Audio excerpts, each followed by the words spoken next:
Il joue la montre depuis très longtemps, donc là on l'a bien vu, il reconnaît implicitement que le seul moyen de casser une courbe, c'est de faire un confinement. Là c'est un confinement, on le fait sur 2 jours, mais on comprend bien que la reconnaissance du ministère de la Santé, c'est un confinement pour bloquer.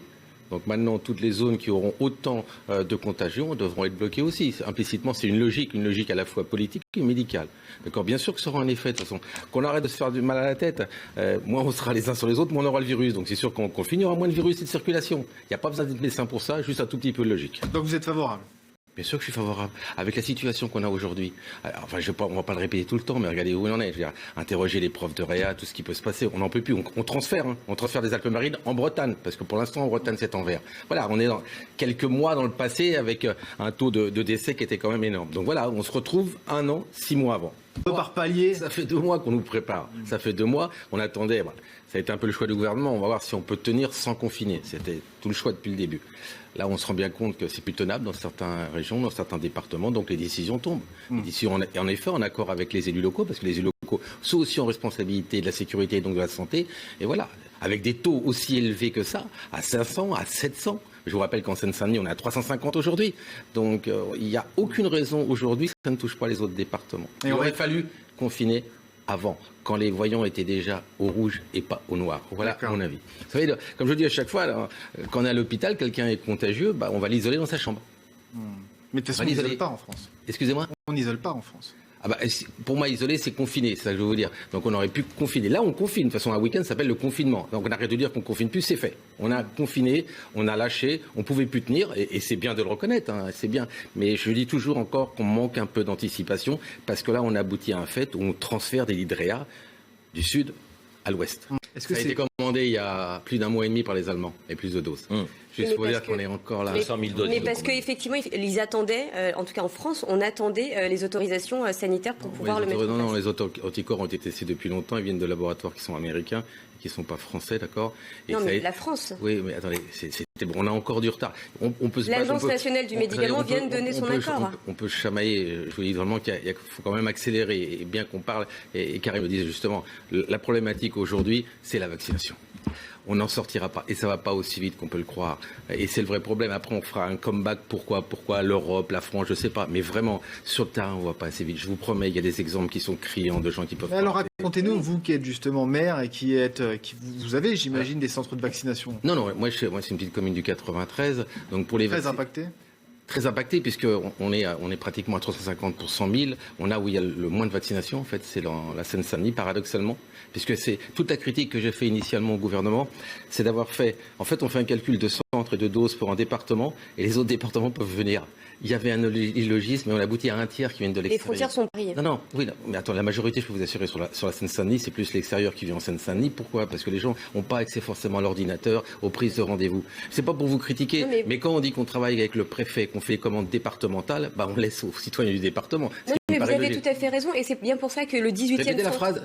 Non, mais c'était une blague. Non, mais c'était rare, depuis que je suis là. Vous avez raison. Non, mais vous arrêtez, c'est bon, c'est une fois. Non, mais c'est pas possible, jusqu'au bout. Jusqu'au bout. On va se leur passer en bouche. Ça va me faire rougir, je crois. Recommencez pas. C'est dans la boîte, en tout cas. Tout ça pour vous dire. Non, tout ça pour vous dire, quoi qu'on puisse dire et se chamailler sur ce plateau.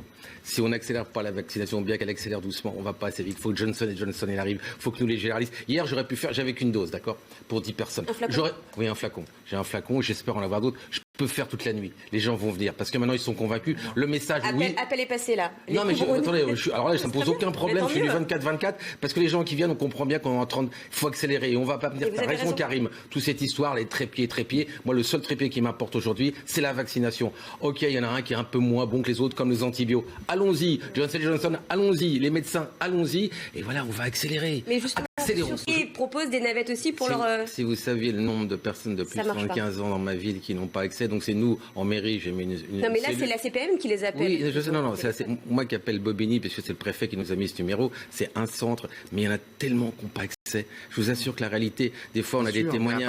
À Paris, excusez-moi de vous dire ça, on n'y est pas. C'est bien, il faut vacciner, il faut continuer. Mais je dis pas que tout est parfait, mais surtout pas d'angélisme et dire que tout va bien. Je vous assure qu'on a des situations où les gens de 75 ans ne sont pas vaccinés, où les parents viennent voir comment on fait. Donc nous, en mairie, on va essayer de trouver un biais de rentrée, mais quand vous allez sur Doctolib, tous les sites Doctolib, des centres de vaccination sur la Seine-Saint-Denis sont complets.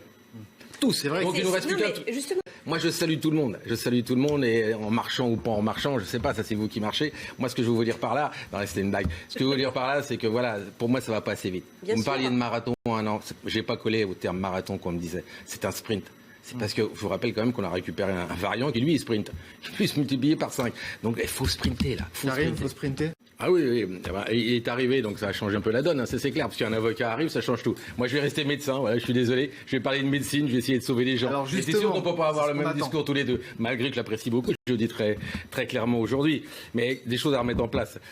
Oui, en effet, on parlait des SOS médecins qui allaient moins, en effet, parce que les gens, maintenant, c'est plus du tout comme avant. C'est-à-dire qu'en fait, ils attendent un peu, et quand ça commence à s'aggraver, ils vont directement aux urgences. Hein. Il n'y a plus trop de passages par là. Ça marche pas. Mais si, ça marche pas mal. Non, le passage aux urgences n'a pas bougé. Si. Non, Ludovic.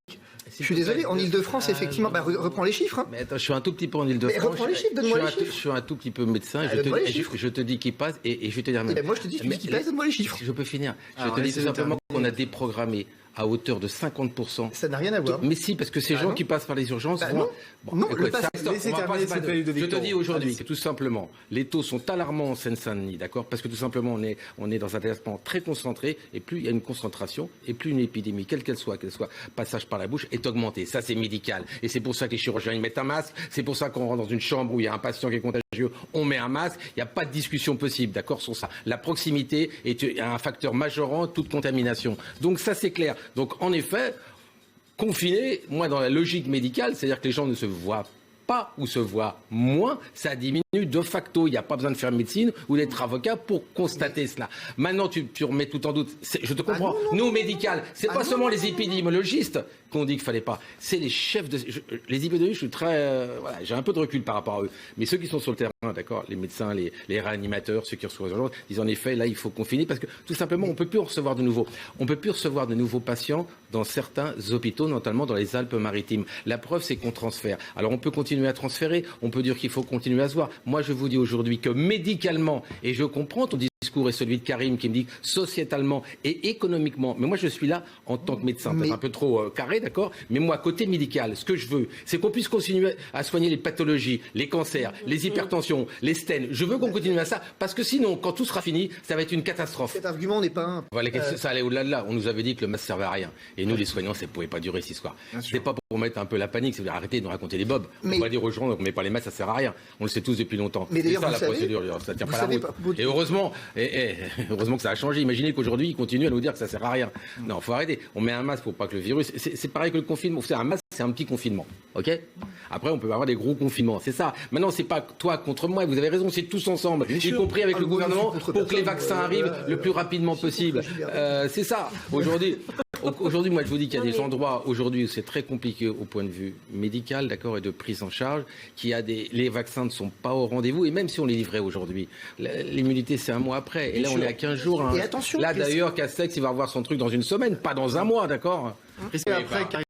Delfrécy a été nommé par le gouvernement, c'est une nomination. Et on ne peut pas avoir le Delfrécy qui dit comptez pas que là-dessus, comptez pas là-dessus, alors que le ministre de la Santé nous a annoncé que à la fin de l'été, on sera tous 50 millions vaccinés. Et alors, je dis simplement que pour tous les médecins, aujourd'hui, clairement, la seule façon de s'en sortir, c'est la vaccination. Non. C'est modéré. Pourquoi? Les variants. Oui, parce que tout simplement, on n'aura pas le vaccin et on ne pourra pas l'appliquer aussi rapidement qu'on le souhaitait. Non, mais il n'y a pas que ça, Ludovic. Oui, mais attends, si on avait eu... Parce que la différence avec 2020, c'est qu'en 2021, on a un vaccin. Si on avait pu très rapidement, je dis bien, vacciner une grande partie des Français, je pense qu'on aurait cassé les pattes aux variants et à tout ça.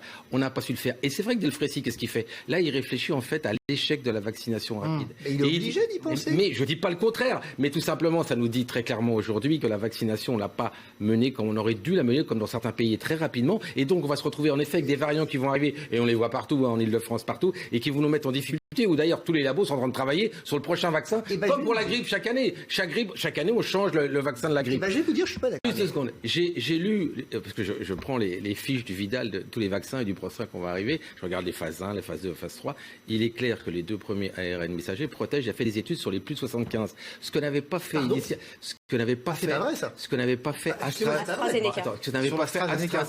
Vous avez mélangé les vaccins. C'est pour ça qu'AstraZeneca, il n'y a pratiquement eu aucune cohorte sur les patients de plus de 65 ans. Excusez-moi. S'il te plaît. Non, mais... Oui, ok, attends, mais je finis quand même. Mais à un moment, maître, c'est bon, laissez-moi parler un tout petit peu et défendre un peu mon point de vue, ce qui serait une bonne chose. Je vous dis que très clairement, sur tout ce qu'on a en études sur le Vital et trucs, en effet, l'AstraZeneca n'a pas prouvé aujourd'hui son efficacité sur les plus de 75 ans et 65 ans. C'est pour... Je finis. Non, alors là, c'est pas possible.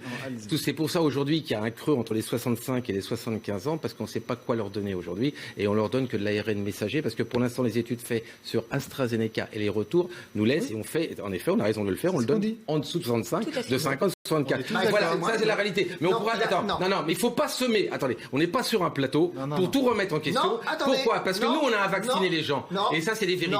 Moi, excusez-moi.